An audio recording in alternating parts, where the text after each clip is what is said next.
Hi friends, welcome back to NagasKitchen. இன்னைக்கு நம்ம NagasKitchenல homemade chocolate cream recipe உங்களோட நான் ஷேர் பண்ணிக்க போறேன். இந்த homemade chocolate cream recipe பாத்தீங்கன்னா நம்ம homemade கேக் prepare பண்ணும்போது அதுல ஸ்ப்ரெட் பண்ணி சாப்பிடலாம். அதே மாதிரி பிரெட்ல ஸ்ப்ரெட் பண்ணி கூட சாப்பிடலாம். பிஸ்கட்லயும் ஸ்ப்ரெட் பண்ணி பசங்களுக்கு சாப்பிட கொடுக்கலாம். நம்ம கடையில போய் ரொம்ப விலை கொடுத்து வாங்கணும்ன்ற தேவையில்லை. நம்மளே வீட்டில் ஒரு 10 நிமிஷத்துல இதை ப்ரிப்பேர் பண்ணிடலாம். ஸோ இன்றைக்கி நம்ம சேனலில் இந்த ஹோம்மேட் சாக்லேட் க்ரீம் ரெசிபி பார்க்க போகிறதுக்கு முன்னாடி இது வரைக்கும் நம்ம சேனலை சப்ஸ்கிரைப் பண்ணாதவங்க சப்ஸ்கிரைப் பண்ணிவிட்டு அப்படியே பக்கத்தில் வரக்கூடிய பெல் ஐக்கானையும் டச் பண்ணி வரக்கூடிய ஆப்ஷன்ஸில் ஆல் ஆப்ஷன்ஸ் கொடுத்துட்டீங்கன்னா நம்ம சேனலில் போஸ்ட் பண்ணக்கூடிய எல்லா வீடியோஸும் உங்களுக்கு அப்டேட்டடாக வந்துடும்.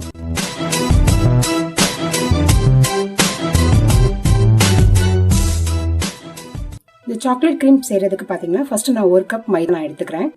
இந்த 1 கப் மைதாவை ஒரு பேனில் ட்ரையாக இப்போ நம்ம ஃப்ரை பண்ணி எடுத்துக்கணும்.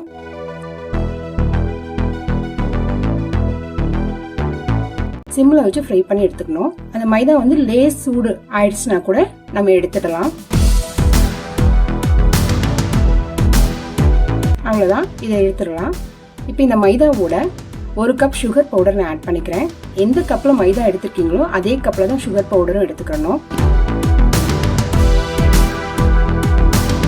இதோட 4 டேபிள் ஸ்பூன் அளவுக்கு கொக்கோ பவுடர் ஆட் பண்ணிக்கலாம்.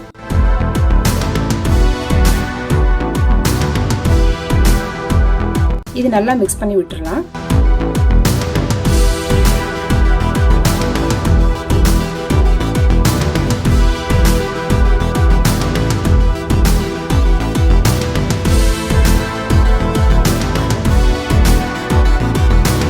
இதோட 4 டேபிள் ஸ்பூன் அளவுக்கு நெய் ஆட் பண்ணிக்கிறேன். நெய் ஆட் பண்ணிவிட்டு அதையும் நல்லா இப்போ நம்ம மிக்ஸ் பண்ணி விட்டுறணும். இப்போ இதில் மைதா எதுக்காக நான் ட்ரையாக ஃப்ரை பண்ணிவிட்டு ஆட் பண்ணியிருக்கேன்னா நம்ம ரொம்ப நாள் வச்சு நம்ம யூஸ் பண்ணணும். அதோட அந்த க்ரீம் சாப்பிடும்போது பசங்களுக்கு அந்த மைதா ஸ்மெல் அடிக்கக்கூடாது அப்படின்றதுக்காகவும் நான் ஃப்ரை பண்ணியிருக்கேன். இதோட ஹாட் வாட்டர் கொஞ்சம் கொஞ்சமாக நீங்கள் ஊற்றி அது நல்லா மிக்ஸ் பண்ணி விட்டுக்கணும். ஒரே டைமில் நீங்கள் ஃபுல் வாட்டரையும் அதில் ஊற்றிடக்கூடாது, ரொம்ப லிக்விட் கன்சிஸ்டன்சி ஆகிடும்.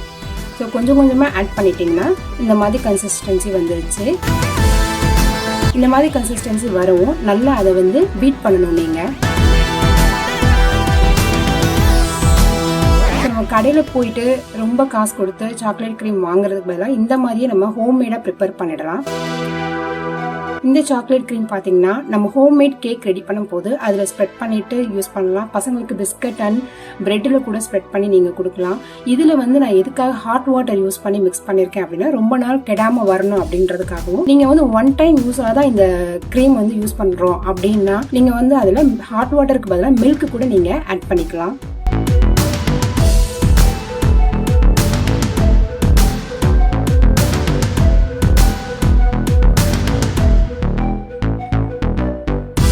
அவ்வளோதான், நமக்கு இந்த கன்சிஸ்டன்சி வந்துருச்சு. இப்போது இது கொஞ்சம் இன்னும் ஒரு 2 மினிட்ஸ்க்கு நல்லா பீட் பண்ணிடலாம்.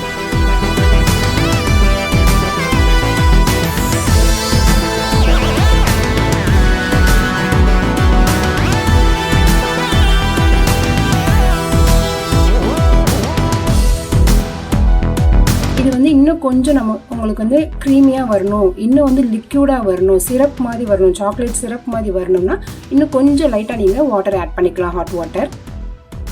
அவ்வளோதான், நமக்கு இந்த சாக்லேட் க்ரீம் ரெடி ஆகிடுச்சு. ஆல்ரெடி உங்களுக்கு homemade cake chocolate cake video உங்களுக்கு நான் ஷேர் பண்ணியிருப்பேன். அதில் கூட இந்த க்ரீம் ஸ்ப்ரெட் பண்ணி தான் நான் பசங்களுக்கு கொடுத்தேன். ரொம்ப டேஸ்டியாக இருந்தது. உங்களுக்கு வேணும்னா அந்த வீடியோட லிங்க் கீழே டிஸ்கிரிப்ஷன் பாக்ஸில் கொடுத்துருக்கேன், அதை நீங்கள் செக் பண்ணிக்கலாம். அவ்வளோதாங்க, இப்போ நமக்கு இந்த க்ரீம் ரெடி ஆயிடுச்சு. ஓகே ஃப்ரெண்ட்ஸ், இன்றைக்கி நம்ம சேனலில் உங்களுக்கு ஷேர் பண்ண இந்த சாக்லேட் க்ரீம் ரெசிபி உங்களுக்கு பிடிச்சிருக்குன்னு நான் நினைக்கிறேன். இந்த ரெசிபி உங்களுக்கு பிடிச்சிருந்தா நம்ம சேனலுக்கு ஒரு லைக் கொடுங்க. அப்படியே மறந்துடாமல் உங்கள் ஃப்ரெண்ட்ஸோட ஷேர் பண்ணிக்கோங்க. தேங்க்யூ.